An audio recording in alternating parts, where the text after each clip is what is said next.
Right in front of her husband, he raped her. See, let me say this for the last time.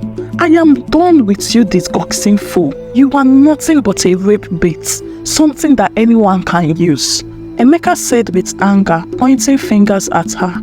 I have moved on, Funke. You should do the same for your mental health. Nkechi will be staying here with us from now on, he said, his voice flat and serious. Funke felt like the ground had been taken from under her. She could hardly breathe. Her chest tightened with shock, anger and betrayal. Here, she whispered, shaking, in our home? But Emeka didn't answer. He just turned away and took Nkechi up the stairs to their bedroom. Funke wanted to shout, to ask why this was happening, but she felt stuck, unable to do anything but watch as Emeka led Nkechi upstairs and closed the door behind them, like she didn't even matter. It felt like she was a prisoner in her own home, trapped in a nightmare. The walls that used to be filled with love and laughter now felt heavy, suffocating her with the pain of Emeka's betrayal. How could he do this to her? Funke remembered all the good times they shared, the dreams they had. It all felt far away now, replaced by the deep sadness. Her heart raced as she felt a mix of emotion inside her. She knew she had to do something. That night, Funke laid in the cold bed that Emeka had once shared with her. The sheets still smelled like him. She could hear their voices through the walls, the sound of a life she was no longer part of. With every laugh and whispered, her heart broke a little more. She thought about confronting him and demanding the respect she deserved, but deep down, she knew it wouldn't change anything. Emeka had already made his choice, and she was no longer in it. The next morning, Funke stood at the foot of the bed, looking at the closed door. Behind that door was the life she used to know, but now it felt so far away. She felt like a ghost, unseen and forgotten. The thought of living like this was too much to handle. Watching Emeka build a life with another woman right in front of her felt like a betrayal. But what could she do? Funke felt stuck in this nightmare, with no way out and no one to turn to. As the weeks passed, Funke noticed the little things. The way Emeka laughed with Nkechi, how they talked together while she just stood there, feeling invisible. It made her angry, but she felt powerless to change anything. One evening, after holding in her pain for too long, Funke couldn't take it anymore. With Tobe already asleep, Funke decided it was time to speak up. Her heart was beating fast, but she walked into the living room. Emeka, she said, her voice shaky. You know what happened that night wasn't my fault. Emeka looked at her, his face blanked. Nkechi gave her a dirty look, but Funke ignored her. This was between her and Emeka. I suffered just like you did, Emeka. Funke continued, her voice stronger now. I think about that night every day. It hurts me as much as it hurts you. But Emeka, I didn't ask those armed robbers to come and destroy our lives. I didn't choose this. Emeka stayed quiet, just staring at her with his cold eyes. Funke took a deep breath, trying to stay calm. I regret it and I hate what it has done to us. But no matter how much it hurts, Tobe is still my son. He came from that terrible night, but he's still a part of me and you. Her voice trembled and tears filled her eyes. I can't ignore that. He's my child, Emeka. As much as I wish that night didn't happen, I can't erase him. He's innocent in all this. He didn't ask for any of this, but he's here and he needs us. He needs his father and mother, Emeka. She paused, hoping to see any sign of understanding from Emeka, any reminder of their love, but his face stayed cold, and his silence showed how far apart they had become. Finally, Funke's tears spilled over, her voice breaking. Emeka, I am hurting too. I need you to understand that I never wanted any of this. But I can't keep living like this, Emeka, with you blaming me for something I had no control of. Emeka finally broke the silence, his voice cold and sharp. Funke, I can't change the way I feel. I don't owe you anything. Please, move on. Those words cut through her like a knife. Funke felt her leg weakened as if she had no strength left. She quietly left the room, feeling like she was all alone. In her bedroom, she fell onto the bed, covering her face as she cried hard. She had opened up to Emeka, hoping he would understand, hoping for just a little bit of kindness. But instead, he rejected her, leaving her heartbroken and more hurt than ever. As she lay on the bed, her mind kept going back to that night, the night that changed everything. She couldn't stop thinking about it. No matter how much she loved Toby, or how sure she was he was innocent, the regret wouldn't leave her heart. She regretted that night with all her being. It had brought so much pain into their lives, but what hurt her the most was that the man she once loved, Emeka, felt like a stranger now, someone she didn't even know anymore. One afternoon, as Funke was in the kitchen making Tobe's favorite meal, she heard footsteps. She turned and saw Nkechi standing at the door, her arms crossed, and she had a wicked smile on her face. "I'm cooking lunch for Emeka," Nkechi said, sounding full of herself. "You can leave," she said. Funke's stomach turned with anger and shame. This was her kitchen, the only place she still felt some control. And now, Nkechi wanted to take that from her too. Before she could say anything, Nkechi moved past her, the smile on her face getting bigger. "I said you should leave, or are you deaf?" Nkechi repeated, her voice sharp and commanding. Funke's hand shook as she clenched them into face, her heart racing with anger and sadness. She wanted to shout, to push back, to refuse to let Nkechi boss her around in her own home, but the look in Nkechi's eyes, cold and mean, made her stop. Nkechi was enjoying every moment of Funke's misery. "Oh, you know what? You can stay and see how it's done. Learn from the best how to keep a man," Nkechi added as she took ingredients from the cupboard, acting like the kitchen was hers. Funke stood still, feeling the sting of embarrassment, watching Nkechi move around her kitchen, cooking for Emeka, her husband, or rather, the man who used to be her husband. She forced herself to speak, but her voice was barely audible. "This is my kitchen. You have no right to be here, Nkechi." Nkechi laughed sharp, full of pride. "Your kitchen? Funke, you are being delusional, my darling. You have lost everything here. Hey, Emeka doesn't want you again. Like, he doesn't want you. Can't you see that? Or are you blind? Or we do?" Hey, don't tell me that being foolish is a genetic problem in your family. Hey, you expect Emeka to still be with a woman like you, someone that opened her leg for a criminal. You are nothing but a prostitute, and you are getting in my way. You better go and die and rest in peace. I will kill you by myself if you don't want to leave Emeka alone. Foolish woman. Each word hit Funke like a punch to her stomach. She could feel the tears building up in her eyes, but she refused to let them fall. Not in front of Nkechi. She wouldn't give her that satisfaction. Nkechi continued to move confidently around the kitchen, humming a tune as if she didn't have a care in the world. She pushed the pot Funke had been using aside, not caring that Funke had been cooking. "You don't belong here, Funke.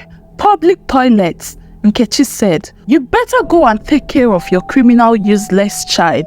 Funke felt like screaming, telling Nkechi to leave, but deep down, she knew it wouldn't make any difference. Emeka had already made his choice, and Funke was the one being pushed aside. With a heavy heart, Funke left the kitchen. Her footsteps echoed down the hallway, and she could still hear Nkechi humming behind her, a painful reminder of all she had lost. Funke reached Tobe's room, and that's when the tears finally came. She sank to the floor, beside his bed, sobbing quietly. The house that once felt like home now felt like a prison, and she was stuck in a life that didn't feel like hers anymore. She picked up Toby and held him close, her tears wetting his soft face as he slept peacefully in her arms. He was the only bright spot in her life now, the only reason she had to keep going. But even as she held him, the pain of everything she had lost weighed heavily on her, and the strength she needed seemed to be slipping away more and more each day. 11 years had passed since that terrible night, and the pain in Funke's heart still hurts. Her son Toby, now 12, was no longer the little boy who used to cling on her for comfort.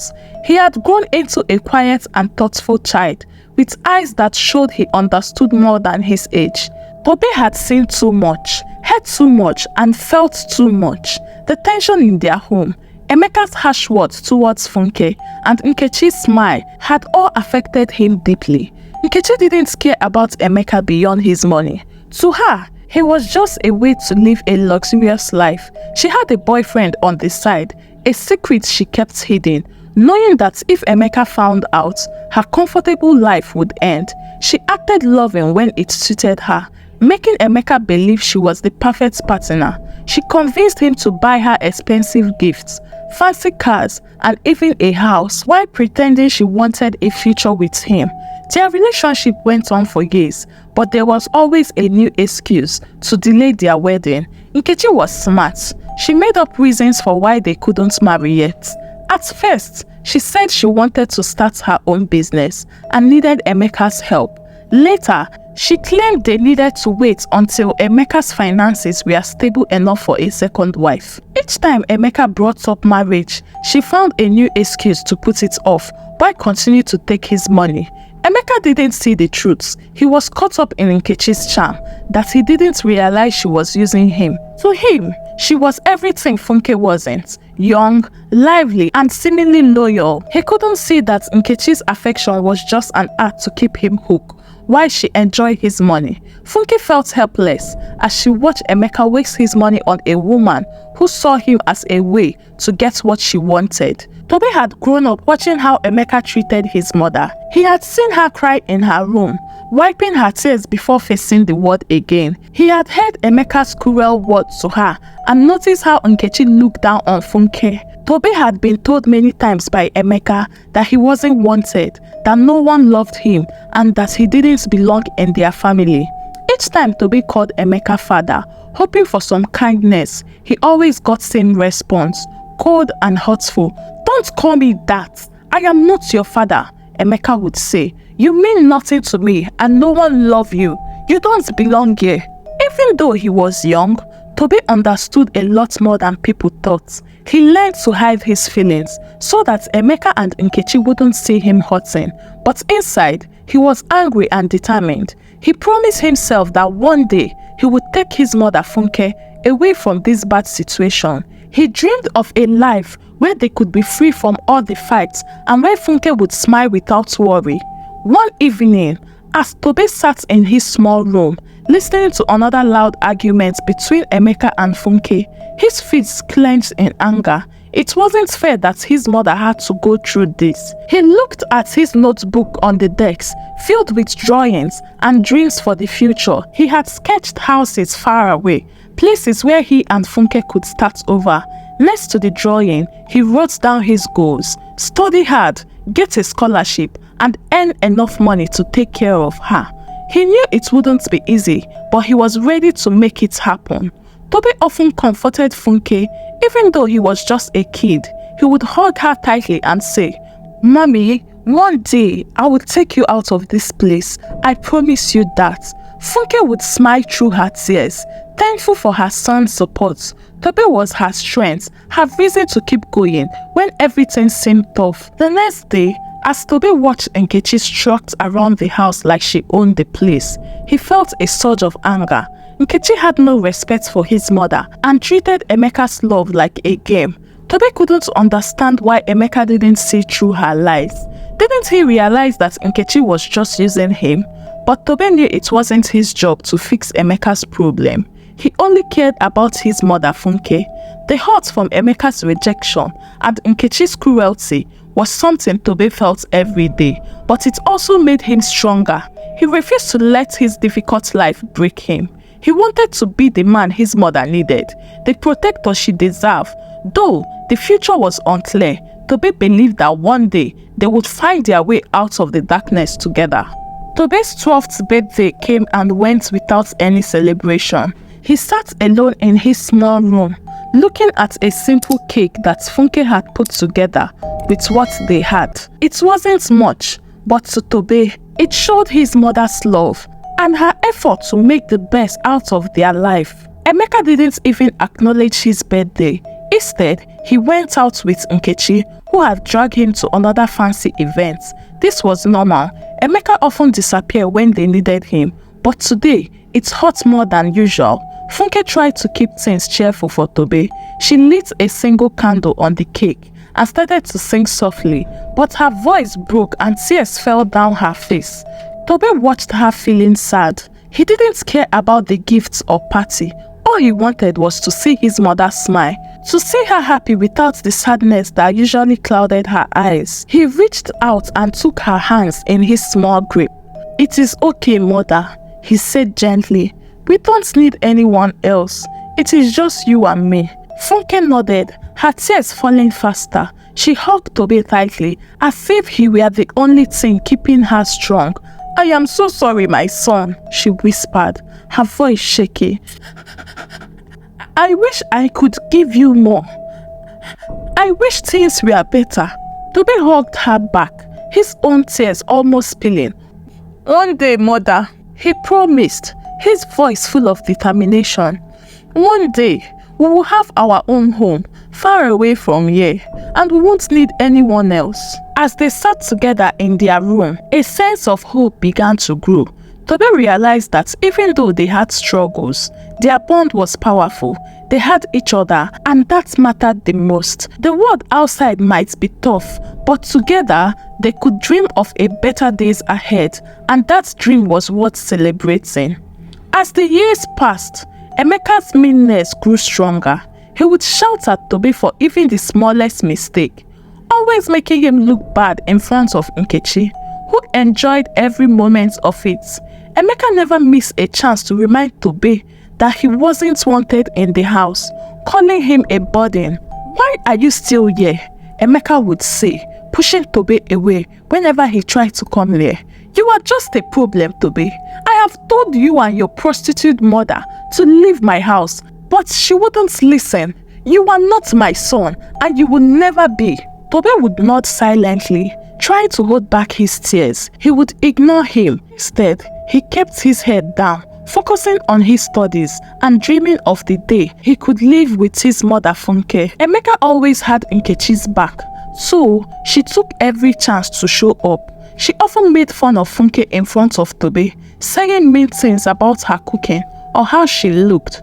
Tobe hated Nkechi. He couldn't stand how she laughed at his mother or treated his mother like a servant in her own house. But Tobe was determined. Every cruel word from Emeka only made him want to be successful more.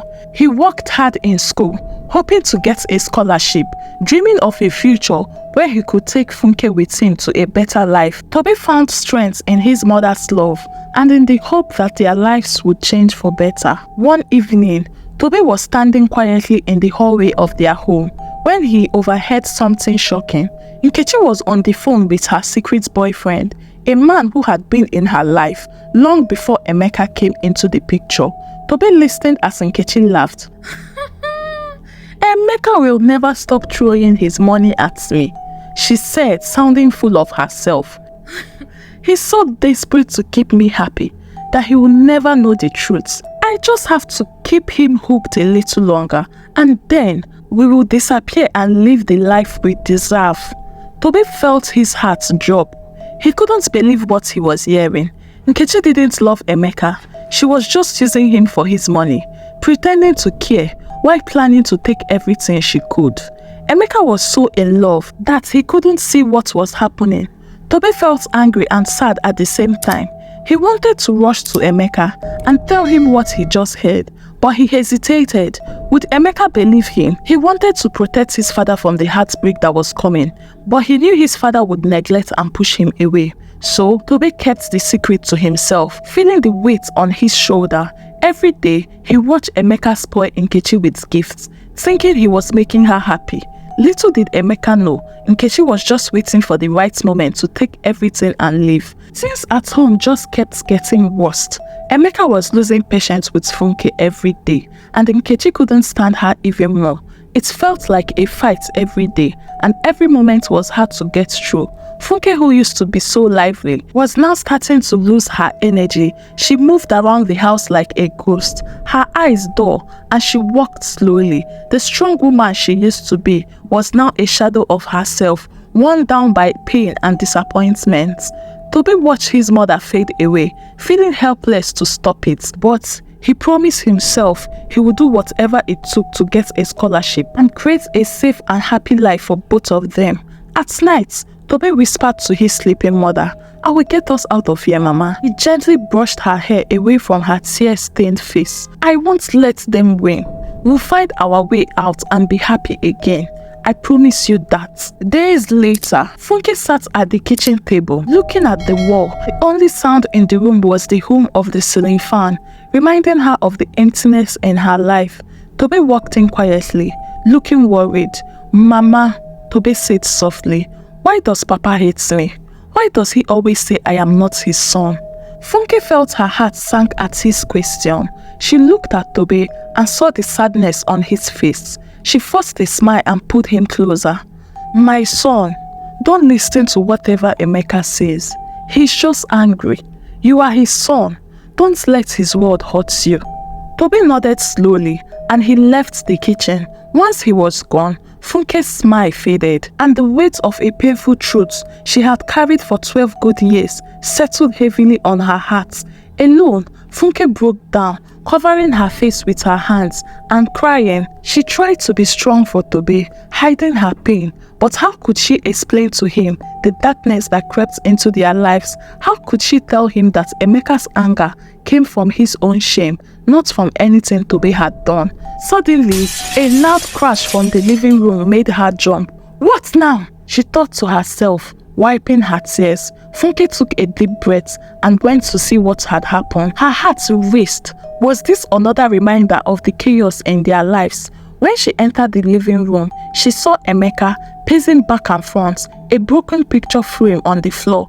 "Why can't you keep this place clean?" he shouted, his voice filling the room. "Everything is a mess, just like your life." Funke felt her heart race. She wanted to defend herself and tell him about her fears, but she knew it would only make him angrier. Instead, she took a step closer and spoke softly. "Emeka, let's talk about this." But he signed and left her there. Funke shook with tears as she remembered that night, the night that Toby was conceived, not from love, but from a nightmare. She had tried to forget and protect Toby from knowing the truth, but every time Emeka shouted at her, she was reminded that she couldn't escape what happened. "How can I tell Toby he's not Emeka's son?"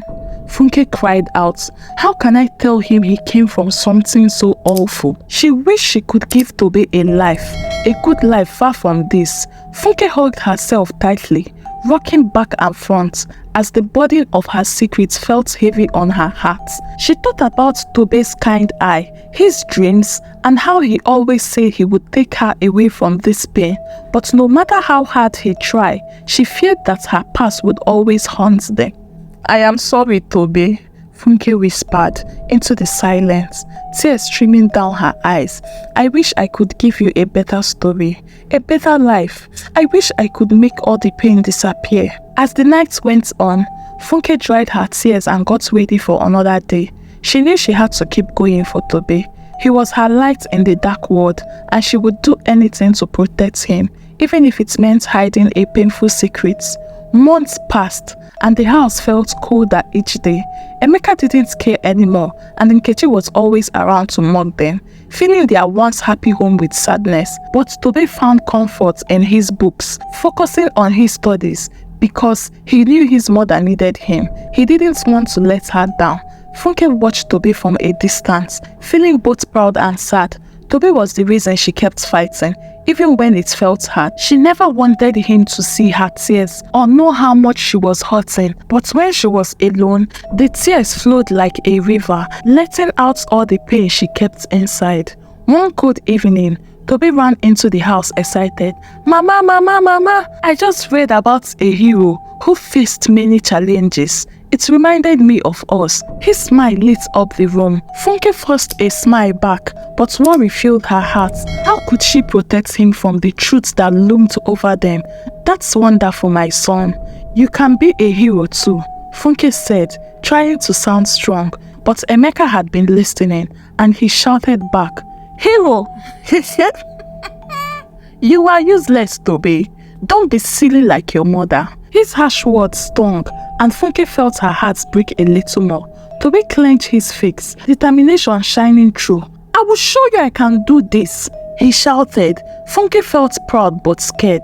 What if he pushed too hard and uncovered a secret she was trying to keep hidden? But she supported his dream. "Tobe, remember I believe in you. No matter what," she whispered, her voice filled with emotion. "I know, Mama. I am going to make you proud," he replied, full of determination. Funke felt tears again, but she held them back, wanting to stay brave for Tobe. One day, a letter came to their small home. Tobe rushed in, his face bright with excitement. As he held an envelope tightly, Funke looked up from washing the plates, surprised to see her son so happy. "Mother, I got it! Mother, I got it!" Tobe shouted. "I got the scholarship. They are giving me a full right to study abroad." Funke's hand shook as she took the letter from him. She read it, tears of joy filling her eyes. It was true. Tobe's hard work had paid off, and he finally had a chance to escape their tough life. She hugged him tightly, her tears soaking his shirt. "You did it, my son. You did it," Funke said, her voice trembling. "I am proud of you. You have given us a chance I never thought we would have." Tobe hugged her tightly, feeling her love and pride. "This is just the beginning, Mother," he said softly. "I will study hard and get a job and bring you over. We will leave all this behind. You won't have to cry anymore." Funke nodded, proud of her son, but deep down, she felt sad. The thought of Tobe leaving her alone in the house, filled with memories of their struggles, was hard to bear. He had been her rock, the only comfort in a world that had taken so much from them. The thought of facing each day without him felt heavy in her heart. Funke sold everything she could sell, her jewelries, her expensive clothes that Emeka got for her before everything went bad, so she could get everything Tobe needed for their trip. Because Emeka refused to support them. In his word, he said he'd rather burn down all his money than spend it on a useless son of a criminal. Regardless of that, Funke tried her best to get everything Tobe needed. Tobe was grateful for his mother's support and promised to always keep her in his mind. The day Tobe was leaving came too soon. Funke stood at the airport watching her son get ready to board the plane. She tried to be strong, but when Tobe turned to hug her one last time, she couldn't hold back her tears. "Promise me that you will take care of yourself, Tobe," Funke said, her voice shaking. "Promise me you won't forget me, my child. Please, don't forget your mother." "I could never forget you, Mama," Tobe replied, tears in his eyes. "Everything I do is for you. I will call you every day. I will come back as soon as I can. We will be together again, I promise." Funke held him tight, her heart breaking. With every moment that passed, she wanted to be happy about his new adventure, but all she felt was the emptiness he would leave behind. She watched him walk towards the plane, turning back one last time to wave, his eyes filled with hope and promises. As the plane took off, Funke stood by the window, watching it disappear into the sky. She cried softly, her tears falling as she whispered a prayer for her son's safety and for the day they would be together again. Days turned into weeks, and the house felt quiet without Tobe's laugh. Funke spent her evening looking at old photos, remembering the boy who brought her so much joy. She missed him more than she could say. The pain in her heart reminded her he was gone. One evening, while looking through an album, Funke found a picture of Tobe's first day of school. He was so small with a backpack, almost too big for him. She smiled, remembering how excited he was to tell her all about his day. That memory warmed her heart, but it also reminded her of how much he had changed. As time passed, Funke kept herself busy with work, but she often thought of Tobe. She found herself talking to him. She imagined his answer. "I hope you are studying hard, my son," she would say, picturing him laughing. Then one night, as she was getting ready for bed, her phone buzzed. It was a message from Tobe. "Good morning, my beautiful mother. Just wanted to let you know I am okay. School is tough, but I am managing. I miss you so much. Can't wait to come home. Love you." The message read. Funke felt relief wash over her. Her son was safe, and even though he was far away, he still thought of her. She smiled through her tears and quickly replied, "I miss you too, my son Tobe. Keep working hard. Your mother is proud of you." Tobe always kept his promise to call home. Every time he did, he shared stories about his class, the new thing he was learning, and the people he was meeting. He sounded excited, but Funke could also hear that he missed home. "I miss you, Mama," Tobe would say, his voice sometimes shaky. "I wish you could see how beautiful this place is. I wish you were here with me, Mama." "I miss you too, my son," Funke would reply, trying to smile even though he couldn't see her. "I am proud of you. You are doing things I couldn't do. You are making a better life for us." After each call, Funke would sit by the phone, holding it close to her chest and crying quietly. She missed Tobe's hug, his laughter and his love. She thought about the little boy who had to grow up too fast and be strong in a world that gave him little or no love. But she knew Tobe was working hard for both of them, and that gave her strength. Every day, Funke would light a candle and pray for Tobe's success and for the day he would come home. Until then, weeks went by and Funke's spirit was crushed by the harsh treatment from Emeka and Nkechi. Sometimes, they would tell her that her son would die mysteriously. She tried to keep herself busy with chores and small tasks to distract herself from her pain, but no matter what she did, the constant maltreatment made it harder to find any peace. Emeka was now fully focused on Nkechi. He spent less time at home, and when he was there, he acted cold and unfriendly. It was clear he didn't care anymore. He ignored Funke and treated her like she was a bother. One evening, Emeka came home late, drunk and swelling. Nkechi walked in behind him, her expensive perfume trying to cover up the smell of trouble between them. They had just come back from another fancy night out, enjoying things that Funke had missed for a long time.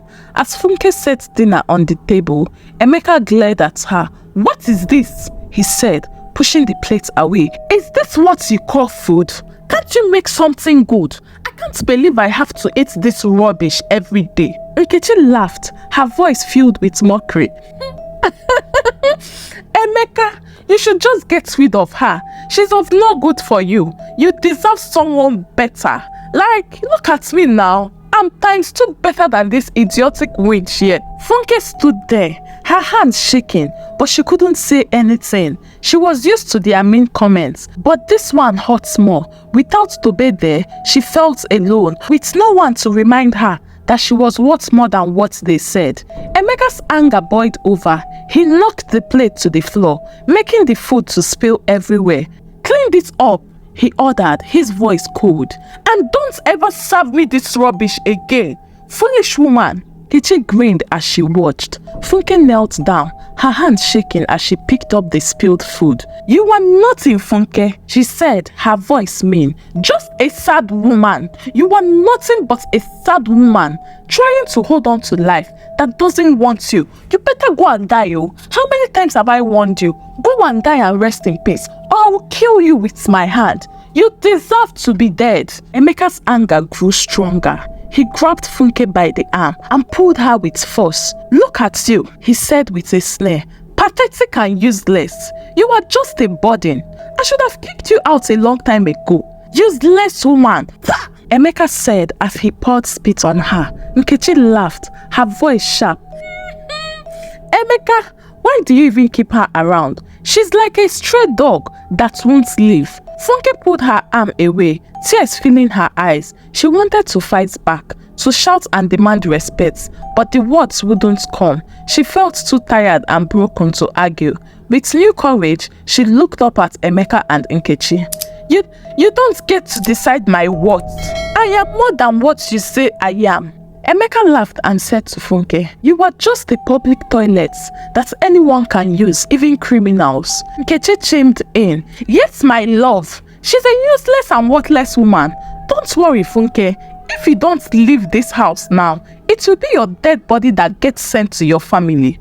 Fool! With that, she went upstairs with Emeka. Funke's tears fell quietly as she cleaned. Each nasty word from her husband and his girlfriend cut her deep. She knew that responding would only make things worse. After she finished her choice, she rushed to her room, shaking with sob. She could no longer hold back. In her room, she let it all out. "Why is this my life?" she whispered, her voice full of pain.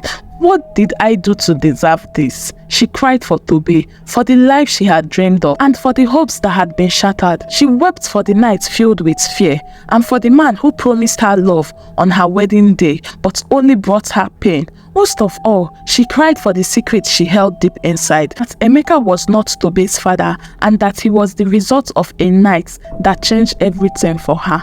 Memories flooded back.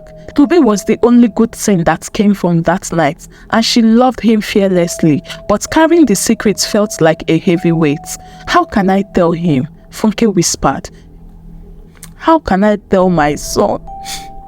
How can I tell my son he's a child of a nightmare? Help me! God, where are you? How can I tell him that the man he'd think as his father is really just a stranger who hates him?" The thoughts made her heart ache. She wanted to protect Tobe from the truth, but it was getting harder to keep hidden. How long could she keep this from him? Would he ever understand her pain? As she wiped her tears, a spark of hope grew inside her. Maybe one day, she would find the courage to escape her past and build a loving future for Tobe. But for now, she felt stuck in a cycle of fear and shame, waiting for the right moment to tell him everything. I promise you, Tobe," she whispered to herself. "I will find a way to share your story. You deserve to know the truth, no matter how hard it is." That night, as Funke lay in bed, her pillow wet with tears, she heard a soft knock on the door. Her heart raced, and before she could say anything, the door slowly opened. Nkechi walked in, her smile cold and mean. "I just thought you'd like to know," Nkechi said, with a fake sweetness. "Emeka and I are planning a trip, and of course without you. He needs a break from all your stupid cries. Like, are you not tired of crying?" Funke sat up, her eyes red from crying. "Why do you enjoy hurting me?" she whispered. "What did I ever do to you?" Nkechi shrugged, looking bored. "You exist. I want you dead and forgotten. That's enough reason for me to hate you, Funke. Do you understand that? I want you gone, dead and forgotten," Nkechi said. As she turned to leave, she added, "Oh, don't worry about Emeka. He's mine, and he will always be mine." Funke was left alone, her body shaking. Nkechi's word echoed in her mind, cutting her deep. She felt trapped, like there was no way out. Her only hope was Tobe. Meanwhile, Emeka was completely blinded by his obsession with Nkechi. He didn't care about anything else, pouring his money into gifts, expensive dinner, and whatever she asked for. To him, Nkechi was a trophy, symbol of the flashy, luxurious life he had always dreamed of. He ignored Funke. All he cared about was keeping Nkechi happy. Nkechi, on her part, knew exactly how to play the game. She showered Emeka with affection, sweet-talking him and making him feel like he was the center of her world. But she also knew how to manipulate him, threatening to leave if he didn't meet her demands. She had mastered how to poke at his fears, making him feel like he was always on the edge of losing her. Desperate to hold on to her, Emeka bent over backward, draining his savings without a second thought. But behind the smile and loving words, Nkechi had her own plans that didn't involve Emeka. Slowly and secretly, began transferring money from his accounts, stashing it away for herself. Every naira she could get, she funded into her own savings, preparing for the day she would walk away, leaving Emeka with nothing. One afternoon, Emeka was relaxing in his office, scrolling through his phone and smiling at the new pictures Nkechi had sent him. Everything seemed perfect, but suddenly, his phone rang. It was his bank. "Mr. Emeka, we have noticed some unusual activities on your accounts," the banker said, sounding serious. "Several large transfers have been made in the past week, and your accounts are almost empty.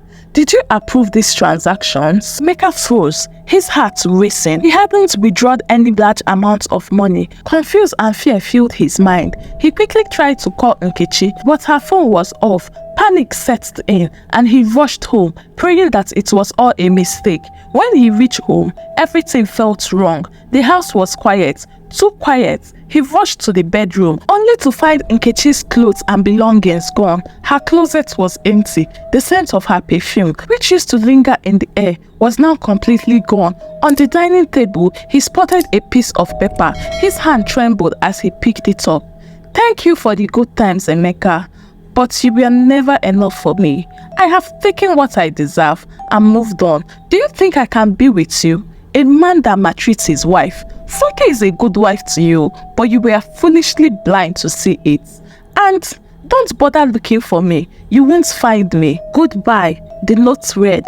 Emeka stood there frozen, his blood boiling with anger and shame. He crushed the note in his fist and threw it on the floor. How could he have been so blind? Nkechi had played him, used his money, and disappeared without any trace. She had planned this all along, and now she was gone, leaving him with nothing. Emeka collapsed on the couch, staring at the empty space where Nkechi used to sit to laugh at his joke, making him feel like he was on top of the world. Now, all he felt was emptiness. He had given up everything for her, his money, his pride, even his family, and in the end, she left him without a second thought. Emeka thought back to all the warnings people gave him about Nkechi. He had ignored them, blinded by his desire to keep her in his life. He brushed aside every red flag, thinking he could handle it. But now, the reality hit him hard. He lost it all because of his greed and foolishness. He remembered Funke, the woman he had pushed aside for Nkechi. He had treated her badly, always making her feel less important. Now guilt washed over him. It was too late to fix anything. He had destroyed his own life, and all he had left was nothing and regrets. Funke had seen it all coming. She knew Nkechi's love wasn't real, but she never expected it to end this way. For years, she had to put up with Emeka's cruel treatment and Nkechi's disrespect. Now, the tables had turned, and Emeka, once so proud and full of himself, was left broken. Funke didn't feel happy about his downfall. She only felt sadness for the man he used to be before he lost his way. Sitting alone in the dim room, surrounded by empty bottles and broken dreams, Emeka finally realized he had lost everything. His money was gone, his pride shattered, and worst of it all, he had lost his family. As days passed, Emeka sank deeper into sorrow, haunted by the choices that brought him to this lonely place. He had chased something he thought was valuable, only to end up with nothing, and now he had no one to blame but himself. Many years passed. Tobe grew into a hardworking and determined young man. While abroad, he put in the effort, studying and working tirelessly. He was driven by the promise he made to his mother and his dream of making their lives better. Tobe did so well in school that he got awards and scholarship that led to a greater career. With every success, he thought about coming home and fulfilling his vows. Now a successful engineer with a good pay, Tobe finally decided it was time to return home. When he stepped off the plane, he was no longer the shy boy who had left Nigeria with only dreams. He had grown into a confident man, ready to face everything he had left behind. Funke had been eagerly waiting for this day, counting down the days to see her son again. At the airport, her heart raced as she looked through the crowd. Then she saw him, a tall, handsome man, walking towards her. But as Tobe got closer, Funke felt shocked. Tobe looked exactly like Emeka, his broad shoulders, the way he walked, even his expression. It was like seeing Emeka all over again back when he was still young, before life changed him. The resemblance was so strong that it sent shivers down her spine. Funke tried to smile, but inside, she was confused and worried. How? She whispered to herself, staring at Tobe. He wasn't supposed to look like this. He wasn't Emeka's son. He was the result of the terrible night, a reminder of something she had tried to forget. Yet Here he was, looking exactly like the man she had spent years protecting him from. Emeka also came to the airport, but not because he cared. He was just curious. He had heard about Tobe's success and wanted to see the young man he once turned his back on. When Emeka finally saw Tobe, his face changed from indifferent to shock. It was like looking at his younger self. Tobe? Emeka stammered, his usual confidence fading. You. Tobe smiled and greeted them, completely unaware of the feeling stirring inside his parents. Mama, Papa, he exclaimed, hugging Funke tightly. I have missed you so much, my love. Funke hugged her son back, tears streaming down her face. She was overjoyed to see him, but a part of her felt unease. She tried to ignore it and just focus on her love for him. Emeka stood off the side, confused. He couldn't believe what he was saying. Tobe's build, his features, even how he carried himself, it all reminded Emeka of himself when he was younger. It's hard to think that for years he had rejected Tobe, treated him like he didn't matter, and now here was Tobe looking just like him. Funke tried to control her emotions, but the resemblance was hard to ignore. She had accepted Tobe's past long ago and kept it a secret, but now, seeing how much Tobe looked like Emeka, she felt her world shaking. Was life playing a cruel joke on her? Tobe noticed the strange look on their faces, but didn't think much of it. He wanted to focus on making his mother happy and making up for lost time. Mama, I have saved enough money, he said gently, wiping off her tears. We can finally have our own home, Mama. Just like I promised you. You won't have to struggle anymore. Funke nodded, feeling proud but still troubled by the question in her mind. She held her son close, grateful but haunted by how much he looked like Emeka. Tobe's return brought a new sense of hope for the family. One evening, as they sat in their small living room, Tobe handed Funke a key and some papers. His face was full of excitement as he spoke. Mama, he said with emotions, I have bought us a new house. It is time to leave this place and start fresh, away from all the suffering, Mama. Funke's heart beat fast. She had wanted a fresh start for a long time, far from the painful memories, but leaving the house she had lived in for years wasn't easy. She looked at Emeka, sitting quietly in the corner, his face showing anger. Tobe continued, more serious now. We deserve better. I have worked hard so we could live. Mama, you won't have to struggle anymore. Tears filled Funke's eyes as she looked at her son. She knew how much he had done for them. The new house wasn't just a house. It was Tobe's way of showing his love for her. But when she looked at Emeka, the man who had caused her so much pain, a wave of anger hit her. She remembered all the years of his cruelty, the lonely nights, and the heartbreak he brought into their lives. The memory came rushing back, and the thought, Emeka used to be a big man, rich and powerful. Now, he was nothing like that. After years of enjoying his wealth, everything came crashing down. Since Nkechi left him, his money disappeared too. All the expensive things he once had, cars, clothes, and a big house were gone. Now, he was struggling just to survive. Funke stood by the window looking at the city lights. She had waited for the day she would be free from Emeka's wickedness. But now that he was poor and suffering, she didn't know how to feel. Tobe, her son, noticed the look on her face and came closer, putting his hand on her shoulder. Mama, don't let what is happening to him bother you. We have worked too hard to move on. It doesn't deserve your worry. Funke sighed and looked at her son. Tobe, it is hard for me after everything he put us through. Seeing him like this now, I don't know what to do. I don't know what to feel. Tobe's face became more serious. I get it, Mama, but I will never forget the pain he caused us. He doesn't deserve any pity from us. Funke wiped her tears and nodded. She knew Tobe was right. The pain Emeka caused was deep. No amount of sorry could take it away. You are right, Tobe, she said quietly. We need to move on. There is a new life waiting for us, and that is what we should focus on. Tobe smiled, happy to see his mother getting stronger. Let's leave this place behind, Mama. We will find peace and happiness in our new home. Nothing will stop us. As they packed to leave, Funke took one last look at the house. It had been both a home and a place of pain. The memories were hard, but the hope of a fresh start with Tobe gave her strength. Just as they were about to leave, Emeka suddenly collapsed to the ground. His body went limp and his face turned pale. Panic took over as Funke and Tobe rushed to him, their hearts racing. They quickly put Emeka in their car and drove straight to the hospital. At the hospital, the doctor came out with bad news. Emeka had serious internal bleeding, likely from a ruptured ulcer. He had lost a lot of blood and need a transfusion immediately, but we are low on blood and we need a matching donor fast.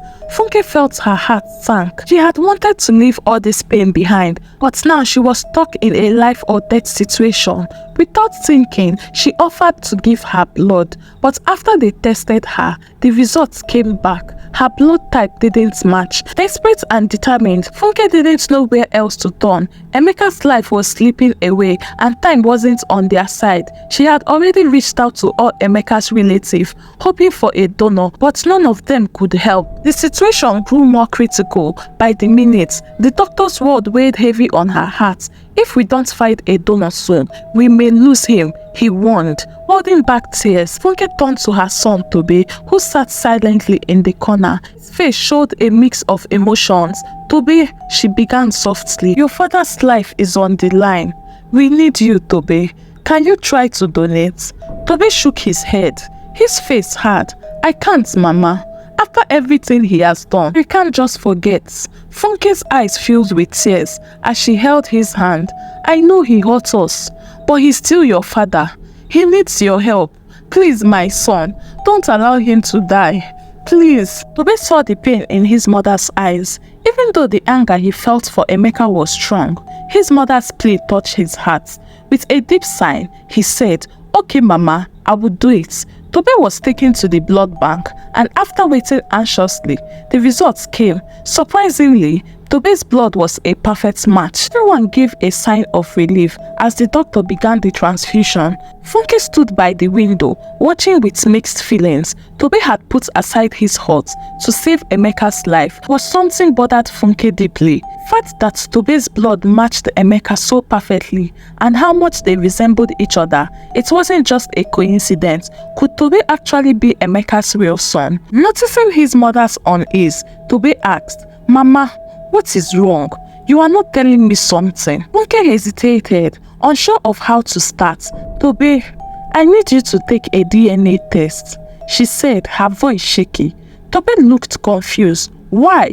What is going on? Funke took a deep breath. There is something I need to explain. But first, I need to be sure. Please trust me, my son. Just do the test. Tobe agreed, though he wasn't happy about it. He could see the seriousness in his mother's face. They went ahead and did the DNA test, and a few days later, the results came back. Funke's worst fear was confirmed. Tobe was actually Emeka's son. Funke felt like the ground had shifted under her feet. Tobe, on the other hand, was both shocked and confused. He didn't know what to think or how to feel. He stared at his mother, his mind spinning with questions, but the word wouldn't come. With the DNA test showing Tobe was Emeka's child, Funke's whole world turned upside down. She had believed for so long that Emeka wasn't the father, and now she had to face the truth. It left her questioning everything. Funke went back to her old medical records, looking for answers. She checked her pregnancy dates, doctor's report, and thought back to the time she found out she was expecting. She couldn't understand how she had missed something so important. Funke sat with Tobe, her heart heavy. She knew it was time to tell the truth. Tobe, there is something I need to share with you, she began, her voice shaking. The pain we have been through, the confusion, it all came from something I hid from you for years. Tobe looked at her confused. Mama, what do you mean? What could be worse than what we have already faced? He asked. Funke took a deep breath. The robbery incident. But here is the thing. You were already in my womb before the robbery happened. I was 1 week pregnant, but I didn't know. After the robbery, Emeka and I thought you were conceived that night. We were wrong. Tobe's eyes widened in shock. So I was conceived before the robbery. Funke nodded. tears filling her eyes. Yes, Tobe, we didn't realize it at the time because trauma confused everything. Anger washed over Tobe. How could you hide this from me, Mama? After all these years, why didn't you tell me sooner? Funke's voice trembled. I was trying to protect you. I didn't want you to face the full truth. I thought hiding it would keep you safe from more pain. Forgive me. Tobe felt betrayed. His anger towards Emeka grew stronger. I can never forgive him for what he did to us, not after all this. Meanwhile, Emeka was in the hospital recovering, when he learned that Tobe's blood had saved his life, and that Tobe was really his son. He was filled with regret. He called Funke and Tobe, his voice full of guilt. Funke, Tobe, I am so sorry for everything. Please forgive me. Funke, still hurting, struggled with her feelings. It took time, but eventually she realized she needed to forgive Emeka, not for him, but for her own peace. Meanwhile, Tobe's anger ran deep, and it took him much longer. It was years before he could even think of forgiving Emeka. But after a lot of reflection, he eventually found a way to let go of his bitterness. In the end, the family came back together. They moved into a new home, ready to start afresh. Though the past left scars, they were determined to build a better future, having learned that even deep wounds can heal with time. Emeka and Funke's story shows how important it is to be truthful in relationship. They went through a lot of pains, but things could have been different if they had been honest from the start. Ladies, it is crucial to empower ourselves and build lives that can stand strong, regardless of what comes our way. Many of us have experienced hurt in relationship, and it can be easy to feel trapped or dependent. Imagine if Funke had the option to pursue her own goals or learn a skill. She wouldn't have felt so cornered by her own circumstances. Finding something to do, whether it's starting a side hustle, learning a new skill, or pursuing a passion, can transform your life. It not only boosts your confidence, but also gives you the financial independence to make your own choices. That is why I'm excited to host an importation class, where you will learn how to import goods from China and turn them into profitable ventures. This is more than just a business opportunity. It's also reclaiming your independence and building a life filled with purpose and possibilities. Join me and let's empower ourselves to stand tall, create wealth, and ensure that we are never dependent on anyone else for our happiness or security. Together we can learn, grow, and thrive. Don't just dream of a better future. Let's build it together.